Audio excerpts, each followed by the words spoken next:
মানুষ কথায় বলে বিশ্বাসে বস্তু মিলে তর্কে মিলে শূন্য, অর্থাৎ বিশ্বাসেই সব কিছুর সমাধান করে দেন এবং সৃষ্টিকর্তা মহান আল্লাহ তাআলাও বলেছেন বিশ্বাসকারীকে তিনি পছন্দ করেন।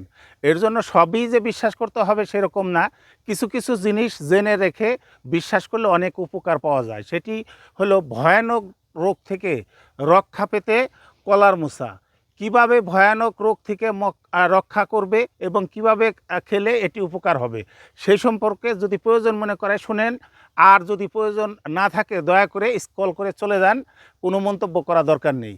১ নম্বরে, যাদের রক্ত স্বল্পতা, বিশেষ করে নারীরা রক্ত স্বল্পতায় বেশি ভোগে, কারণ শরীরে পর্যাপ্ত পরিমাণ আয়রনের অভাব থাকে। যাদের শরীরে আয়রনের অভাব থাকে তাদের কিন্তু রক্ত আস্তে আস্তে কমে যায়।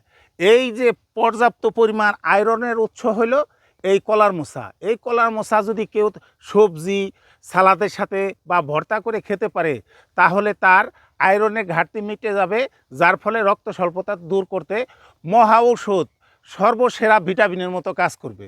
২ নম্বরে হলো হৃৎপিণ্ড ভালো রাখে, কারণ হলো এর মধ্যে পর্যাপ্ত পরিমাণ অ্যান্টিঅক্সিডেন্ট ও ফাইবার থাকার কারণে এটি মানুষের হার্টকে সুস্থ এবং সবল, যে কোনো রোগ থেকে দূরে রাখতে ঔষধের মতো কাজ করবে।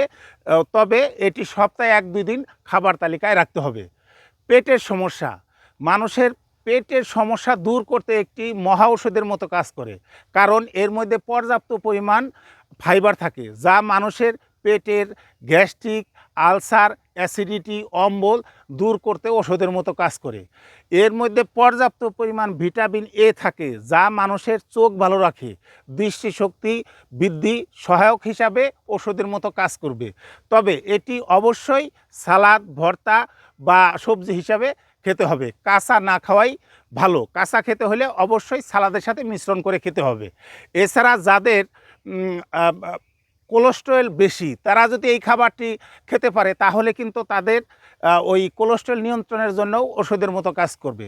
মেয়েলি রোগ, যাদের অতিরিক্ত রক্তক্ষরণ, অনিয়মিত মাসিক এবং মাসিকের সময় প্রচণ্ড ব্যথা বেদনা, তারা যদি এই সবজিটি খায় তাহলে তার আয়রনের চাহিদা পূরণ হবে, যার ফলে ওই যে অতিরিক্ত রক্তক্ষরণ, মাসিকের বাধক বেদনা এ থেকেও উপকার পেয়ে যাবে।